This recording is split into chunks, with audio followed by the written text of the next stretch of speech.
Well, howdy folks, Hellcrex here, and welcome to Thoughts from the Inner Sphere as a Mercenary Commander in the year 3039. And today we're going to be talking about a very interesting mech that I really like, the Highlander. It's that 90-ton mech from the Star League. We got two versions of it here. Now, the Highlander is... you ever heard of that thing called the Highlander... death from above type attack? Yeah. Crunch. Alright, the Highlander, 90 tons. It's a 353, so it's an assault mech with jump jets. What's not to like about that? Especially if you're landing on top of a unsuspecting mech that just happens to be standing there going, do. Oh, what's that? Oh, the sky just went dark. Oh, no, it isn't. It's getting crushed under 90 tons of heavy metal. Alright, the Highlander is 280 points of armor. Right now we're talking about the Highlander 733. Alright, just to let you know about that. Now the Highlander carries around an AC-10 in the right arm, 2 tons of ammo in the right torso, an LRM20 in the left torso with 2 tons of ammo in the left torso, and SRM6 in the left arm with 2 tons of ammo in the left torso. And then we have 2 medium lasers in the right torso and 3 jump jets, 1 in the center torso, 1 in the right and left torso. Alright, so what you have is 90 tons of mech that decides to do, well, it can do a jump. Alright, so it is kind of mobile. So if you're in a urban environment where you need to get over top of something, if it's a level 3 building, you can get up on it. Level 2 building, you can go over top of it. If you're seeing yourself with any type of woods in front of you and you need to get over the said woods into the other side real quick, you can jump. So it makes it a little more versatile instead of just slogging away at 3.5. Jump jets make this big pig very mobile. As mobile as you can get with a big pig like this. Now, I've been playing the Highlander for quite a few years. As you can see here, I have my one. It's one I've had for decades now. And one of these days I'm going to have to do something about that base. Fix that base. But the wonderful thing about it is it's typically runs around with a lot of good firepower. Unlike its bigger brother, the Banshee, which in its standard form, the 4.6 mover, has got hardly any firepower. This thing can dish it out. So yeah, it can last roughly 20 turns with the autocannon. Goes what, 16 turns with the LRMs, and then 30 turns with the SRM.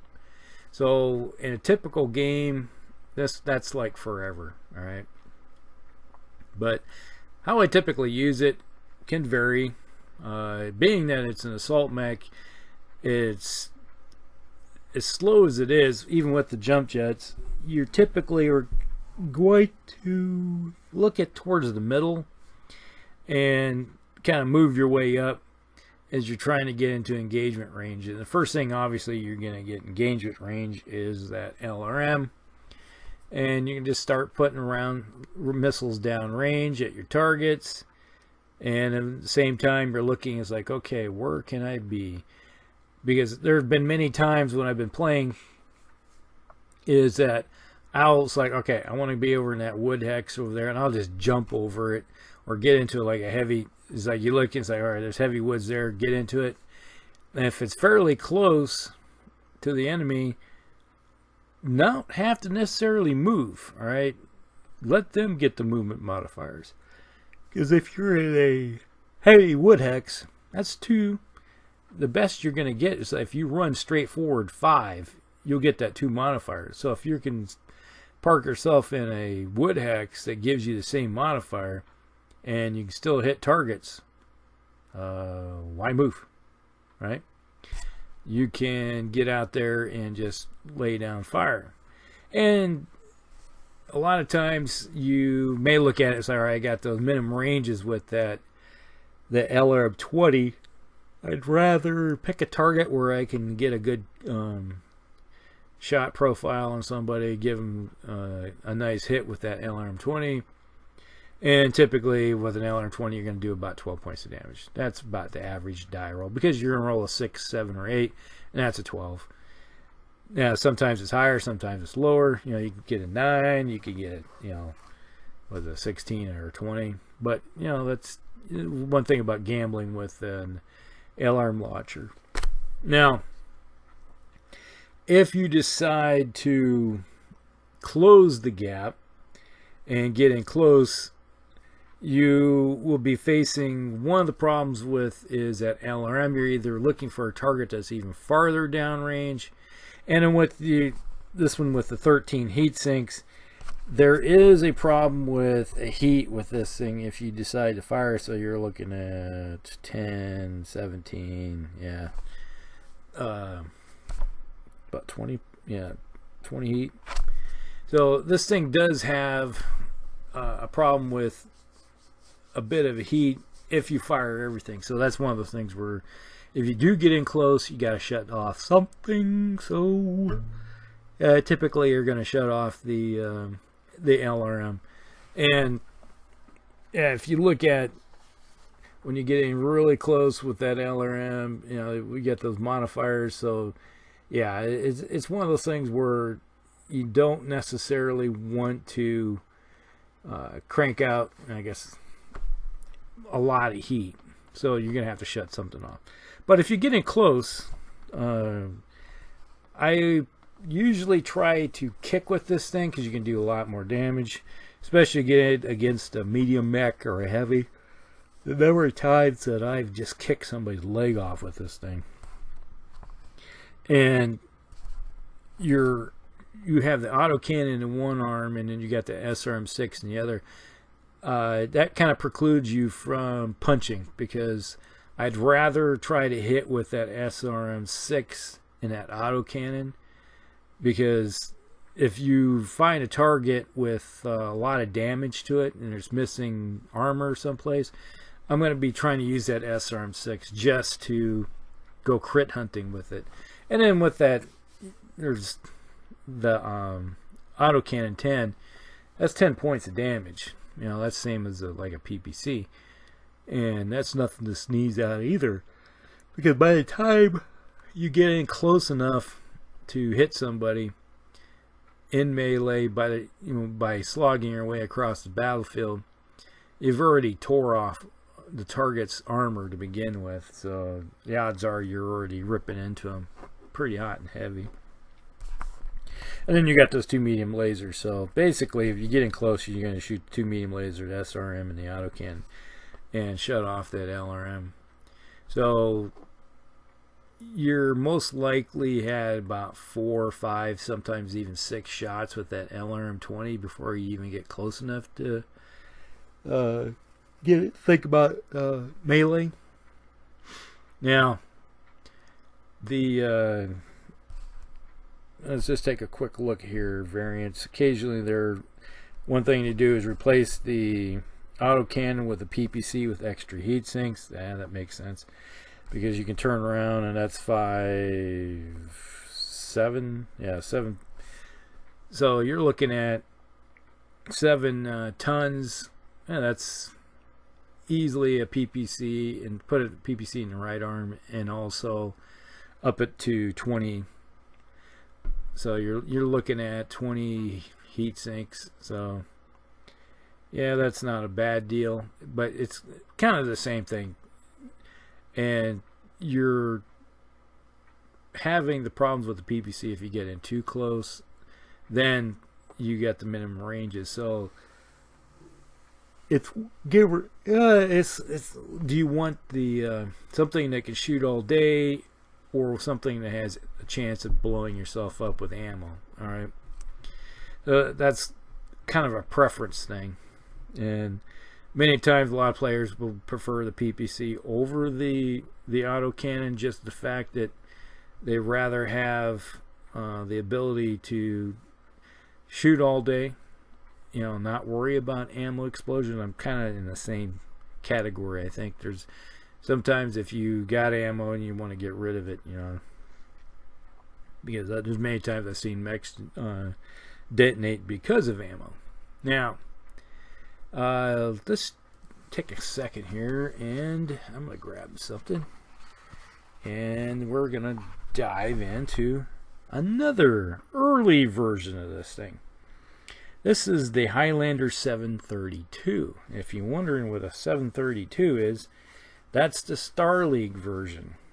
Now, the Star League version has, this is 353, 12 heat sinks instead of 13, so it's got one less heat sink. But that's okay, because I'll tell you in a second why. The armor's identical. Alright, now the big difference is it has a Gauss rifle with a ton of ammo.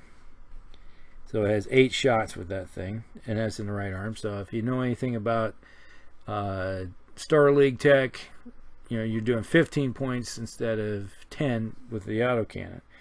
And it has case in the left and right torso, because that you have explosive weaponry, and that Gauss rifle can explode and cause damage to yourself, so obviously you're going to have case.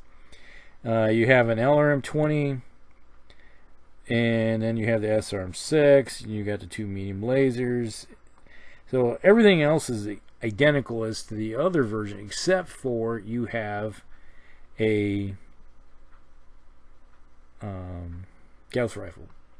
Now, one thing, alright, going back to, let's say, flashback to the Star League, when you have all this advanced tech and everything, and if I was a enterprising individual, I would do this. Drop off 2 heat sinks and give it 10 double heat sinks. Alright. That frees up a couple tons. I put on an extra ton of ammo for that Gauss rifle, so you can shoot 16 times. And then I have a tendency to give it another medium laser. Alright.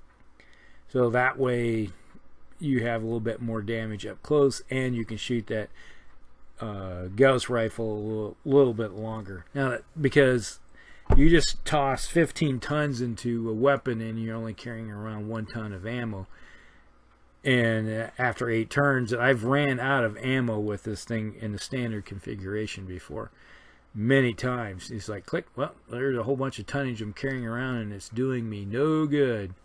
So about the only thing that good comes of it is that when you do get in close, you can punch with a slight modifier, because you don't have a hand actuator. And so that's pretty much it. So that's the only thing you're really gaining. To me, that's not as much of a gain as being able to fire another 8 turns. I'd rather have that, other than a chance of just a punch.